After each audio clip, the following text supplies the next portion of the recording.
We're gonna start off with a low angle block plane. I got this Stanley plane iron on Amazon for 12 bucks. So the first thing that we gotta do is set our fence just a little bit wider than the blade, also called an iron. So we're gonna start off with some walnut that is 1 inch thick, and we're gonna cut it here at the table saw.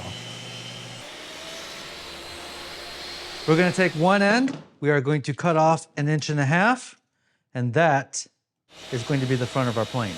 Our plane iron has a 25-degree bevel on there, which means on our block of wood, we need to draw a 12-degree line here, which I'm gonna do right there. And then we're gonna cut this off at the bandsaw. Cut outside the line, and then we can sand down to the line. Now that we have our angle cut, I can cut this down to 5 inches. We've got those two pieces complete for the block plane. So now we need to make the two side pieces. So I've got some 1/4 inch walnut here that I'm gonna rip to 1.5 inches and then cut two pieces down to 7 inches in length.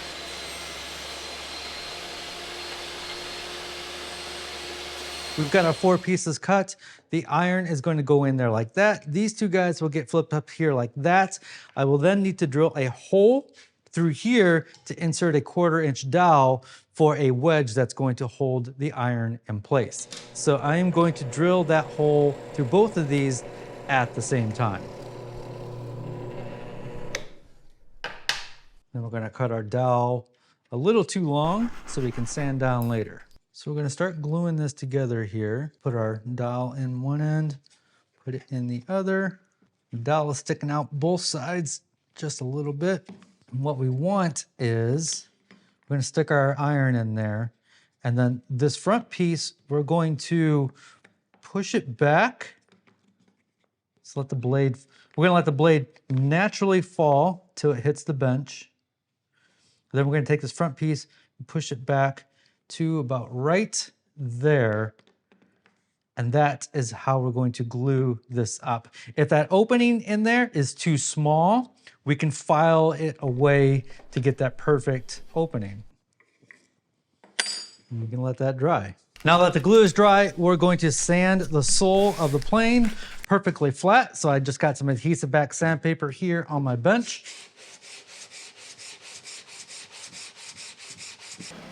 This has come together pretty quickly, so our iron's gonna go in there. This is the cutoff from earlier. We're gonna use that as a wedge, and basically you stick that in there and you give it a little tap with a hammer, and that will hold the blade iron in place. Before we do some final shaping with that, I wanna do some pleasing curves on here. So I'm just going to draw a curve here on the front, and then a curve here on the back. And I don't know that that's gonna be my final shape, but that's what I'm thinking right now. So we'll cut this off at the bandsaw, and then we'll sand down to a final shape to something that's pleasing and feels good in the hand. So this may vary depending on what you like. Did a little bit of sanding and shaping where it feels good in the hand.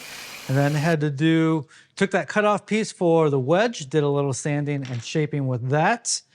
And so you stick your iron in there, you find the depth that you want, you stick your wedge in there,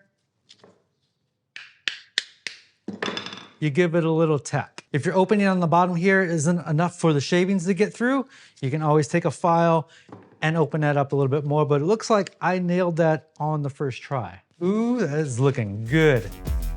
That is looking good. Every woodworker needs a mallet. This is the most simplified version that I could make. I printed out my template. I'm going to attach it to this piece of hickory here, and then we're going to thicken up the hammerhead part of this after we cut this up. This is going to look so good, and it is so simple, it's mind-blowing. You definitely want to use a hard piece of wood. Ash, hickory, or oak is perfect for hammer handles. This is a piece of hickory, which is nice and heavy and super strong.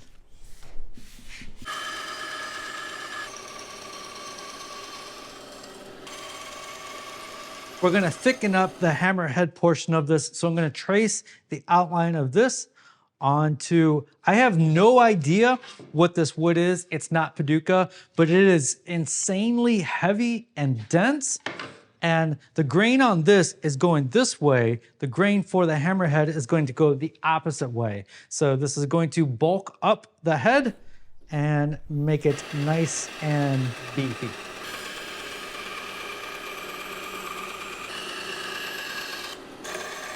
Now we'll glue these guys up. Somebody commented the other day, YouTubers use way too much glue. I 100% agree. That is looking really good. It's got a nice, good weight on the top. I think using that dense exotic wood really helped. So I am just going to take a piece of leather and then glue it on the ends. Some Tight Bond CA glue to glue this on. Tools don't have to be pretty, but it also doesn't hurt. Up next, we're gonna make a tri-square.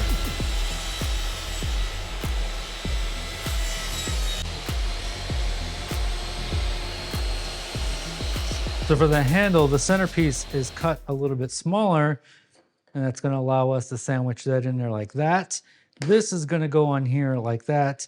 And like most traditional tri-squares, this is going to stick up just a little bit. So we're gonna glue that together. It's really important that this line is perfectly parallel with this. Otherwise, your square is going to be off. So we're gonna glue it up, and then we're going to check for squareness. I'm going to draw a line. And now if I flip this over, it should be perfectly parallel with that line, which it is not. So it needs to come this way just a little bit. So now, flip that over. That is perfectly on the line. Flip this over. That is perfectly on the line. We'll check the other side. That is perfectly on the line. We'll check this side. Throw another clamp on here, and we'll let that dry. You don't want to do much, if any, sanding after glue up, especially if you nail down that squareness. That being said, if it is a little out of square after glue up, you could probably take a block plane like we made, or sand that back into square. Now, if you use perfectly straight grain wood, that should stay pretty square most of its life. Since it went together so fast, I made 2 of them. Woodworkers love overkill, so if you want to, you could drill a couple of holes in there and throw some dowels in there for reinforcement. But modern wood glue works so well, it does not need any reinforcement. But if you use some contrasting dowels, it might give you a little bit of visual enhancement. We still got 2 more tools to make. All of these tools that we're making today were necessary when I started my woodworking journey 13 years ago. And one of the things that sped up the learning process was buying this DVD set from the Woodworkers Guild of America. And thanks to modern technology, you no longer have to buy DVDs and you can stream everything right to your device. All these years later, they are sponsoring this video right here. How freaking crazy is that? My success as a woodworker started with the Woodworkers Guild of America. This is going to blow your mind, but you can become a member for only $1.49 for the first year. And what you get for $1.49 is absolutely incredible. Tons of well-produced woodworking videos for the beginner and advanced. And you might argue there's already all kinds of free videos right here on YouTube. But get this, Woodworkers Guild of America videos, they're not made to please an algorithm. They are well produced and hosted by professional woodworkers. The main host, George Von Driska, has been an inspiration of mine for many years. I know when I watch one of his videos, there's no fluff, no filler, and I'm gonna walk away with valuable information that's gonna make me a better woodworker. And even my longtime podcast mate, Jimmy DiResta, has some instructional videos on there. They've got videos as simple as choosing the right drill bits, all the way up to Kumiko woodworking, something I haven't tried yet. The first 1,000 of my subscribers to click the link down below will get a full premium membership for only $1.49. What a long way I've come in 13 years. All right, let's get to the last 2 tools. For the 4th one is going to be a real simple push stick. Every woodworker who has a table saw needs a push stick.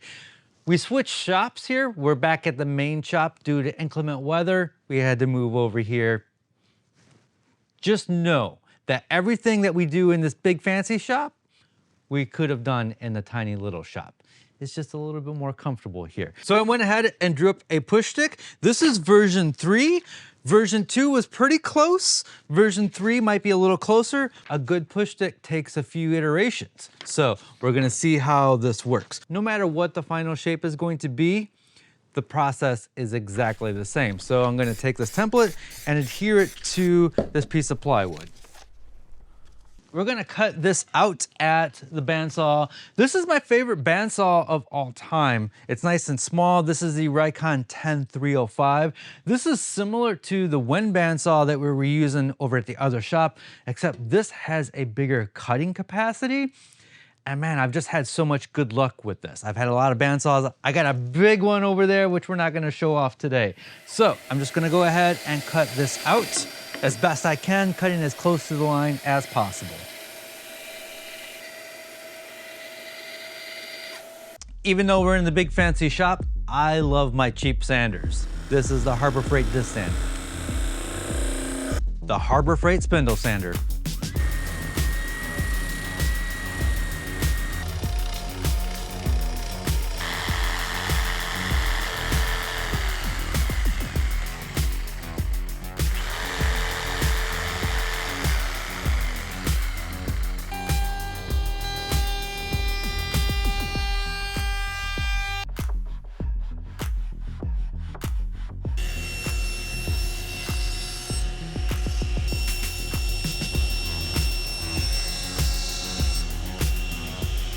And this last one, although it is technically a tool, a lot of people are gonna call it a jig, but when I got started in woodworking, it was my favorite jig, and that is a box joint jig that is gonna make these little finger joints right here. So I'm using my big fancy table saw. This also works on a little table saw.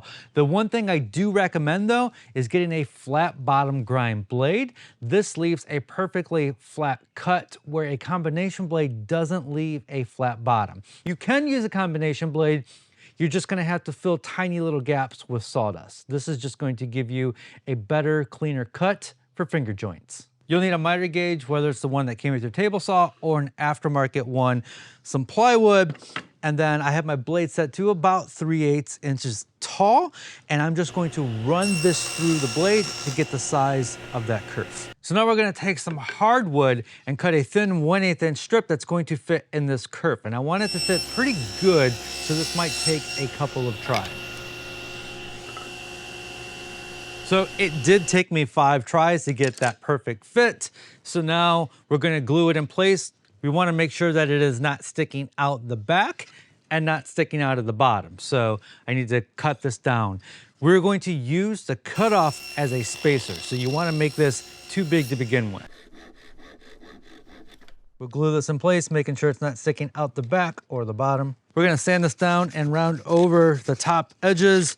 That way our boards will easily fall onto this pin. Over here at the miter gauge, we're going to clamp our fence to it. But to find that perfect spacing, we need to take that offcut that we made earlier, and that is going to be the space between our pin and the blade. So I'm gonna set that in there and then clamp this down. Now we're gonna test our fit. So I'm gonna butt this piece up against the pin, run it through, and then the curve that makes is going to ride over the pin, and I'll just keep doing that for 2 pieces, and then we'll test our fit and adjust as necessary. So now we can test our fit. If it is too loose, we move the pin away from the blade, and if it's too tight, we move the pin towards the blade. And what that does is change the spacing between the fingers. And we are definitely too tight because I can't even get it to fall in there. So I need to move my pin towards the blade, just the thickness of a business card.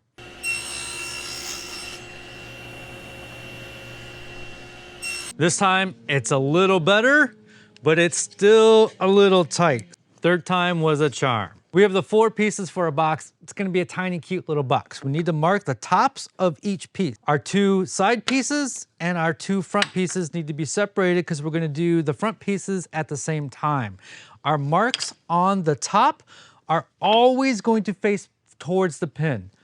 Always face towards the pin. So I'm gonna take my 2 side pieces, mark towards the pin, and I'm gonna cut this through. Then I'm gonna flip it to do the other side, mark towards the pin, cut this through. Same with the other long piece. Mark towards the pin, cut it through, flip it up, making sure my mark is towards the pin. 2 long sides are done, now we need to do the 2 short sides.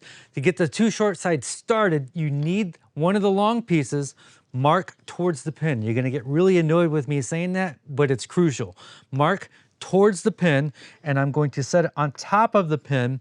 I'm gonna take the short side, mark towards the pin, butt it up against the long piece, and then I can now remove this long piece to make that first cut. After I make that first cut, then I can use that curve on top of the pin.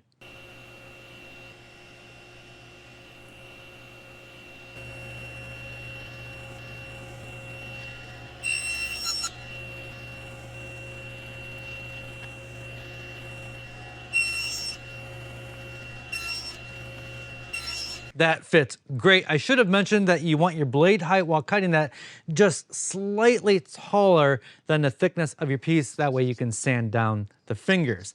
Here's a hot little tip. If you're going to put a plywood bottom into this, only cut a groove on the 2 long sides and cut that groove so it hits right on that first finger. Let me show you. I'm going to stick that first finger on the blade, move the fence in, and then lock that into place.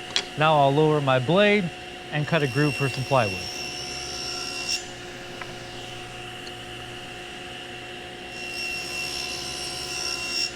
And because we only have that groove on the 2 side pieces,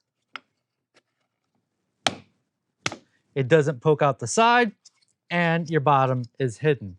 That is how you make a quick and easy box joint jig. I know you're gonna wanna reference this when it comes time to make your own box joint jig, so I have a quick 6-minute video that goes over the process of making that. No BS, right to the point. So that's gonna wrap it up. I'll have a link to all the templates down below. As always, be safe, have fun, stay passionate, and make something.